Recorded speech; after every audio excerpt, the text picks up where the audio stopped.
كل سنة وانتم طيبين وبعيدكم متهنيين. ذبحتوا بقى الذبيحة وعندكم الكوارع وعندكم الممبار، عندكم يا رب الخير كله. تعالوا بقى اقول لكم النهارده ازاي نعمل طاجن الكوارع التحفة ده، وكمان هنعمل مع بعض طاجن محشي ورق عنب بالكوارع لذيذ جدا، هتاكلي صابعك وراه. واحلى ممبار بقى، بجد تحفة جدا. اكلة حلوة ولذيذة. يلا بينا نسمي بسم الله وهنشوف مع بعض. معانا هنا كارع. اول حاجه شطفته كده شطفه سريعه، وبعد كده ابتديت اضيف له كده 3 4 معالق من الدقيق، وكمان عصرت عليه ليمونتين، وضفت عليه كده كوبايتين من الميه، وهسيبه بقى شويه منقوع في الميه والدقيق دوت. عايزه اقول لكم بقى الدقيق بيشفط كل الزفاره في الكارع بتاعنا، وبعد كده بنشطفه ميه جاريه كده لحد ما تبقى الميه معانا فله كده شمعه منوره. بصوا بقى الكارع بقى زي الفل ما شاء الله، مش محتاج اي حاجه.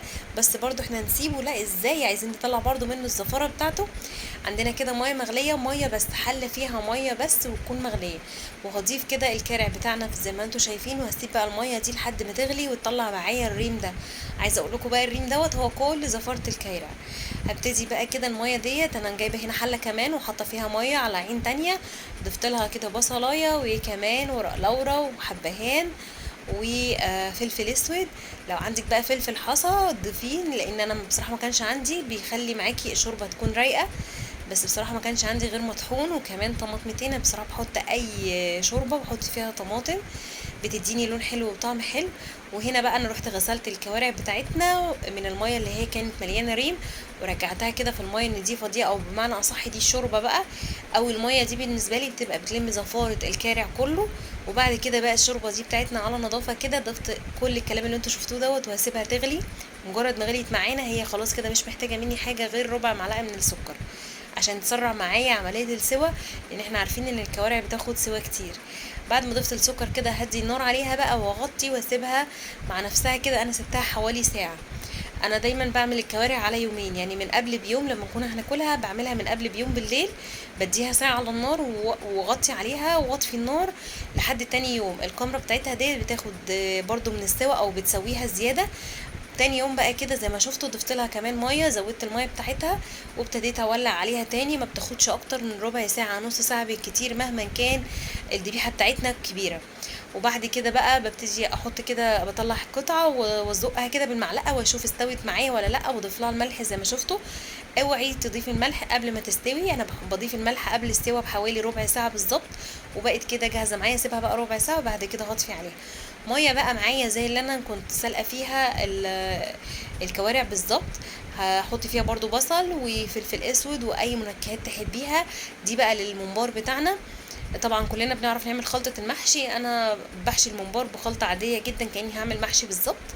وببتدي كده اضيف الممبار وهو بيقفل مع نفسه، وبسيبه كده يستوي. وبروح بقى كده اجيب الكوارع بعد ما استوت، انا جبت كده قطعتين خليتهم، وبعد كده ضفت عليهم معلقتين من الصلصة بتاعة المحشي او صلصة الممبار اللي احنا كنا عاملينها، وهضيفها كده في الطاجن. عايزه بقى اقول لكم الطاجن اصلا في ورق العنب عامه تحفه، بيودي ورق العنب في حته تانية. سويه في ورق العنب في الطاجن، سوي ورق العنب في الطاجن وجربي، وسوي برضو في الحله وجربي نفس الخلطه ونفس المحشي، هتحسي ان في اختلاف جامد جدا مع ان هو المحشي وهي هي الخلطه. ضفت كده الكوارع في الطاجن من تحت، وبعد كده هضيف ورق العنب اللي انا لفاه. اي بقى خلطه انت تحبيها، طبعا كلنا شاطرين وكلنا بنعرف نعمل المحشي ازاي، وبنعرف نعمل خلطه المحشي بكل سهوله. وابتديت كده الف ورق العنب في الطاجن زي ما شفتوا. طبعا الكوارع بتاعتنا تحت، وبرده على الوش كده برضو احط كام قطعه من الكوارع. ارص بس كده، اهم حاجه عندي ان انا ارص الممبار ورق العنب بالشكل دوت. سامحوني مش مركزه خالص. ابتدي بقى ارصه، وبعد ما رصيته جبت كده برضو قطعتين وضفت لهم برضو صلصه، معلقتين من الصلصه على الوش كده وهحطهم. وطبعا عندي بقى شوربة الكوارع بتاعتي مغلية وسخنة جدا. ويلا بينا بقى على ورق العنب كده وارسقيه بالشكل اللي انتوا شايفينه دوت، والفرن عندي سخن وجاهز عشان يتلقى احلى طاجن ورق عنب. وهز بس كده الطاجن بتاعي عشان الشوربة تتغلغل كده جواه ويستوي ويبقى زي الفل. هجيب بقى كده معلقتين من الصلصه عشان الكوارع بتاعتنا كده ما تنشفش معايا في الفرن. انا كده كده بغطيها، بس برضو يعني نديها كده معلقتين من الصلصه عشان تبقى لونها حلو، وكمان عشان ما تنشفش معايا من الفرن. عصره ليمونه بتديني مزازه لورق العنب حلوه قوي.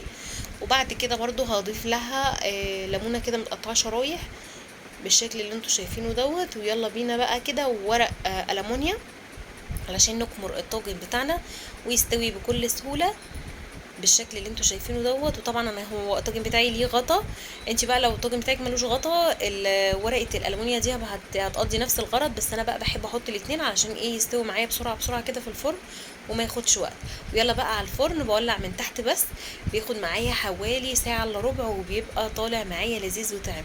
الممبار بتاعنا حمرناه وبقى زي ما انتوا شايفين كده حلو قوي قوي قوي زي ما انتوا شايفين. ويلا بينا الكوارع بتاعتنا انا هنا خليتها لان انا من الناس اللي ما بحبش يعني تلزيق. انتوا عارفين طبعا الكوارع بيبقى فيها ماده جيلاتينيه كده، فمش بحب اكلها بايدي كده والكلام دوت. بحب كده اخليها قطع صغننه واحطها في الطاجن بالشوربه بتاعتها واكلها بالمعلقه بقى، وتاكلي احلى طاجن ورقه طاجن كوارع لذيذ من غير ما تبهدلي ايدك ولا اي حاجه.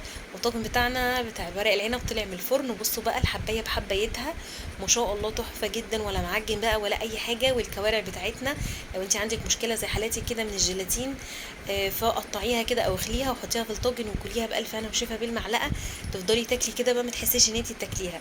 ده بقى الطاجن بتاعنا ورق العنب ورق العنب بالكوارع. بعد ما قلبناه بصوا شكله بجد بجد بيشهي. وبقيه الكوارع بتاعتنا بقى لو انتم ما عندكوش مشكله كلوها كده بايديكم زي ما هي. وانا خلصت الفيديو، ما تنسوش في اللايك والشير.